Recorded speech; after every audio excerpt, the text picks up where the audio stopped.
بالله من الشيطان الرجيم. بسم الله الرحمن الرحيم. إنما حرم عليكم الميتة والدم ولحم الخنزير وما أهل به لغير الله فمن اضطر غير باغ ولا عاد فلا إثم عليه إن الله غفور رحيم. ترجمہ یہ ہے، اس نے تم پر یہی حرام کیا ہے، مردار جانور اور خون اور خنزیر کا گوشت اور جن جانوروں پر اللہ کے سوا کا نام پکارا جائے اور پھر کوئی بے اختیار ہو جائے، گناہ حالانکہ نہیں ہے، نافرمانی کرنے والا اور نہ زیادتی کرنے والا، تو اس پر کچھ گناہ نہیں ہے، بے شک اللہ تعالیٰ بڑا بخشنے والا نہایت مہربان ہے۔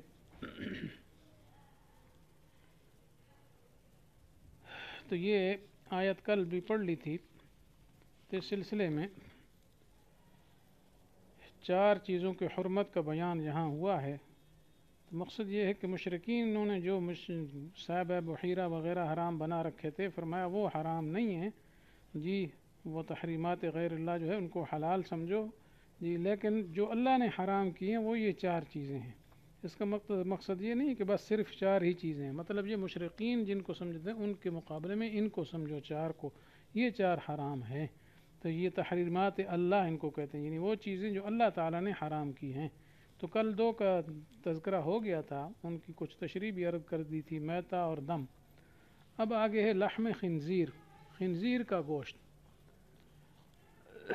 تو یہاں لحم کی قید منقول ہے، یہ مطلب نہیں ہے کہ خنزیر کا صرف گوشت ہی حرام ہے، اصل میں خنزیر نجس العین ہے، اس کے تمام اجزاء، ہڈی، کھال، بال، پٹھے سبھی باجماع امت حرام ہیں۔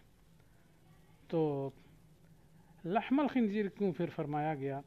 تو بعض حضرات کہتے ہیں کہ اصل میں مقصود جانور سے گوشت ہی ہوتا ہے جی، تو جب گوشت مقصودی چیز حرام ہے تو باقی چیزیں تو بطریق اولا حرام ہیں۔ اور بعض یہ کہتے نہیں کہ مقصود لحم کے اضافے اس طرف تھا کہ گوشت اس کا حرام بھی ہے، نجس العین بھی ہے، کہ اگر دوسرے جانور ہوں جو حرام ہیں، اگر ان کو ذبح کر لیا جائے تو ان کا گوشت حلال تو نہیں ہوتا لیکن کم از کم پاک ہو جاتا ہے۔ لیکن خنزیر ایسی بلا ہے کہ اس کی کوئی چیز چاہے ذبح کرو چاہے جو بھی صورت ہو، کسی صورت میں حلال اور پاک نہیں ہو سکتی۔ البتہ ایک مجبوری کی اجازت دی، اس کے بال جو ہے وہ بھی چمڑے کی سلائی میں کیا ہے گنجائش علماء نے لکھی حدیث کی روح سے، بس۔ تو یہ تیسری چیز تھی گوشت خنزیر کا، اور اس کی حرمت کی وجہ یہ ہے کہ اصل میں اللہ تعالیٰ نے اس کے اندر حیا کم رکھی ہے۔ تو انسان جو چیز کھاتا ہے اس کا اثر جو ہے وہ انسان کے اندر آتا ہے، تو چونکہ یہ انتہائی بے حیا جانور ہے، اسی بنا پر کیا ہے ایک جو ہے نکتہ علماء نے لکھا ہے، اس لیے اللہ تعالیٰ نے خنزیر کو حرام کر دیا تاکہ عریانی اور بے حیائی مسلمانوں کے اندر نہ آئے۔ تو اس کا مشاہدہ بھی ایسا ہی ہے کہ جن ملکوں میں خنزیر کا گوشت بڑے ذوق شوق سے کھایا جاتا ہے، خوب کباب بنا بنا کے کھاتے ہیں، تو وہاں بالکل عریانی ہے، بے حیائی ہے، کوئی حیا والی چیز ہی وہاں نہیں رہی ہے۔ جیسے یورپ امریکہ کے علاقے اس وقت مشاہدہ میں ہیں کہ ساری بے حیائی کی ابتدا انہوں نے کی ہے اور ساری دنیا میں پھر پھیلا ڈالی ہے۔ تو جو ان کی تقلید کرتے ہیں، ان کے پیچھے چلتے ہیں، پھر ان کی عادات کو اپناتے ہیں، تو جو اندھے ان کے کیا ہے متبع اور مقلد بن گئے، ان میں بھی یہ خرابیاں اب سرایت کر چکی ہیں۔ اللہ تعالیٰ حفاظت فرمائے مسلمانوں کی۔ اگلی چیز ہے وما احل بہ لغیر اللہ۔ لفظی معنی احلہ کا معنی ہوتا ہے احلال کا معنی آواز بلند کرنا۔ تو مقصد یہ ہے کہ ما سے مراد لیا وہ جانور جس کے ساتھ غیر اللہ کے لیے آواز بلند کی گئی۔ تو اس کی مختلف صورتیں ہیں۔ ایک صورت یہ ہے کہ کسی جانور کو غیر اللہ کے تقرب کے لیے ذبح کیا جائے، یعنی مطلب یہ ہے کسی بت، کسی معبود باطل، کسی بزرگ، کسی پیر ولی جی نبی کے نام پر کیا ہے ذبح کرے، کہ ان کی خوشنودی حاصل کرنے کے لیے ذبح کیا جا رہا ہے، اور ذبح کرنے کے وقت بھی نام بھی اسی کا لیا جائے، تو یہ صورت بے اتفاق اور اجماع امت حرام ہے۔ یہ عمل بھی شرک ہے اور پھر یہ ذبیحہ بھی حرام ہے، وہ چیز بھی حرام ہے، اس کا کھانا ہرگز جائز نہیں ہے، بلکہ پہلے تینوں حراموں سے بدتر حرام ہے۔ اور یہ جانور مردار ہے، یہ اس کی کسی چیز سے بھی انتفاع درست نہیں ہے۔ دوسری صورت یہ ہے کہ کسی جانور کو غیر اللہ کے تقرب کے لیے تو ذبح کیا جائے جی، لیکن اس میں کیا ہے مقصود یہ ہو کہ کیا ہے یہ ہستی جس کے لیے ہم ذبح کر رہے ہیں اللہ کے علاوہ، یہ ہم سے خوش ہو جائے، اس کا قرب ہمیں مل جائے جی، لیکن بوقت ذبح اس پر اللہ کا نام لے لیا جائے جی، جیسے بہت سارے نواقف مسلمان کہلانے والے بزرگوں پیروں کے نام پر اور ان کی خوشنودی حاصل کرنے کے لیے مرغے بکرے چھترے وغیرہ ذبح کرتے ہیں جی، تو اس ذبح کے وقت اس پر اللہ کا ہی نام تو پکارتے ہیں، لیکن یہ صورت بھی اتفاق فقہا حرام اور مذبوح مردار ہے۔ اس کی وجہ یہ ہے کہ اس کے اندر علت حرمت جو ہے غیر اللہ کا تقرب ہے، کیونکہ اصل انہوں نے اللہ کے لیے نہیں کیا بلکہ اللہ کے علاوہ دوسروں کے لیے کیا ہے، تو اللہ کے علاوہ کسی کے نام پر ذبح کرنا یہ کیا ہے حرام ہے، ناجائز ہے، تو یہ دوسری صورت بھی حرام ہے، تو یہ بھی ما احل کے تحت آتا ہے۔ ایک صورت یہ ہے جو عرب میں معبود تو نہیں ہوتا تھا، ایک دستور پہلے دور میں یہ تھا کہ کوئی بڑا آدمی جی، بڑا با اختیار جی، سلطنت کا بڑا آتا ہے تو لوگ اس کی خوشنودی کے لیے ذبح کرتے ہیں، کہ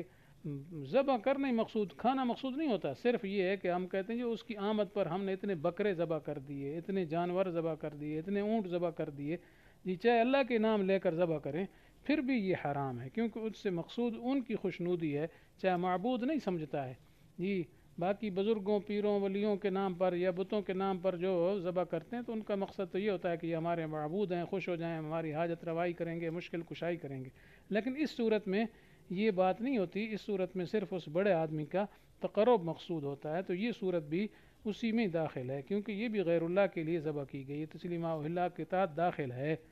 چاہے اللہ کا نام بھی لیا جائے نہ لے لیا جائے۔ اور اس طرح وما ذبح علی النصب میں بھی داخل ہے جی، نصب پر یعنی خاص جگہوں پر ذبح کیا جائے جس کی عبادت کی جاتی ہے، جیسے لوگ مزارات پر لے جاتے ہیں تو مزاروں کے آگے سجدے بھی کرتے ہیں، تو یہ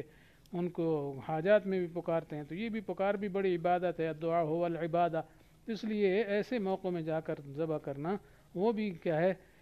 ممنوع ہے اور حرام ہے۔ ہاں البتہ اگر کوئی شخص ذبح کرتا ہے، کوئی مہمان آ رہا ہے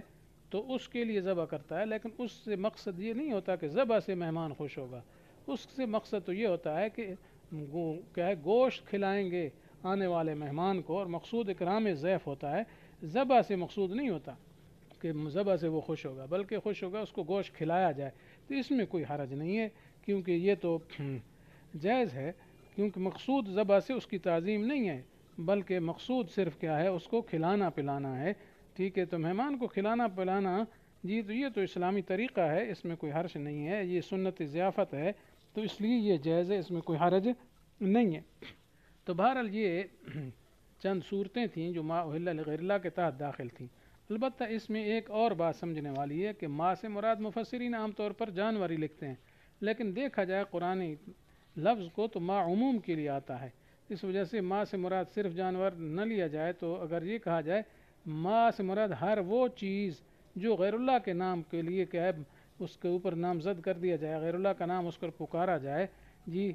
تو وہ بھی اس میں داخل ہو جاتی ہے، مثلا مٹھائی ہے، کھانے وغیرہ ہیں جی، جیسے عام طور پر آج کل لوگ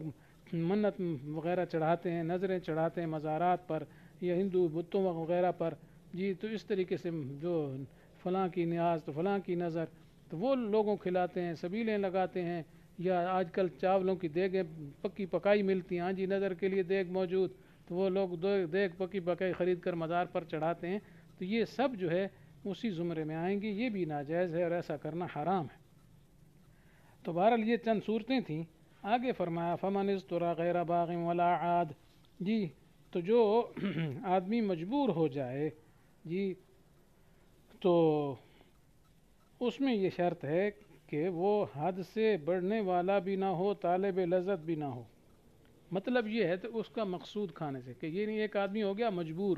بالکل مجبور، مجبوری کی صورت یہ ہے کہ اس کی جان کے جانے کا خطرہ ہے، کہ وہ یہ سمجھتا ہے کہ اگر میں نے نہ کھایا تو میری جان کیا ہے بچانے کے لیے اور کوئی صورت ہی نہیں ہے، اور کوئی کھانے کی حلال چیز موجود ہی نہیں ہے، جی تو اگر یہ نہیں کھاتا تو میں مر جاؤں گا، تو ایسی صورت میں کیا ہے گنجائش ہے، ٹھیک ہے۔ اور دوسری شرط یہ ہے کہ حد سے نہ بڑھے، یعنی مقصود یعنی مضطر ہے، مجبور ہے، پھر شرط یہ ہے کہ وہ طالب لذت نہ ہو، چسکے کے طور پر، لذت کے طور پر نہ کھائے، اور دوسرا یہ ہے حد سے بھی نہ بڑھے، بقدر ضرورت کا، یعنی اتنا کھا لے جس سے جان بچ جائے بس،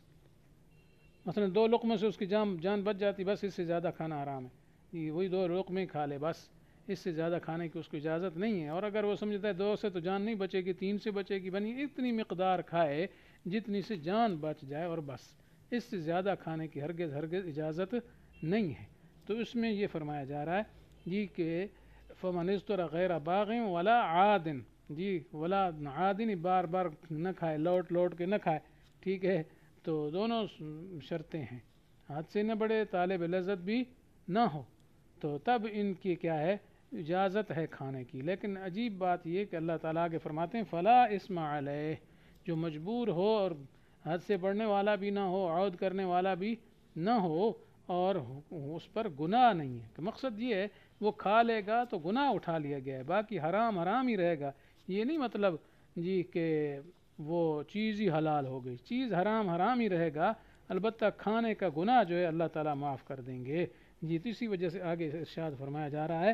جی ان اللہ غفور الرحیم، بے شک اللہ تعالیٰ بخشنے والے ہیں، مہربان ہیں۔ تو مقصد یہ ہے کہ مجبوری کی صورت میں چونکہ اس نے کھایا ہے تو وہ ہے تو حرام ہی، لیکن بہرحال کیا ہے اس کو گناہ جو ہے وہ نہیں ہوگا، اللہ تعالیٰ گناہ کو معاف کرنے والے ہیں، رحم کرنے والے ہیں، چونکہ مجبور تھا اس وجہ سے۔ تو بہرحال یہ اس آیت کا مفہوم جو ہے الحمدللہ پورا ہوگا۔ اللہ تعالیٰ سے دعا ہے کہ صحیح اللہ تعالیٰ کی کلام کے مطابق، اللہ کے حکموں کے مطابق انسان کو عملی زندگی گزارنے کی توفیق نصیب فرمائے، اور اس قسم کے محرمات سے انسان کو بچائے، اور برے عقیدوں سے اللہ تعالیٰ بچائے۔ وآخر دعوانا ان الحمد للہ رب العالمین۔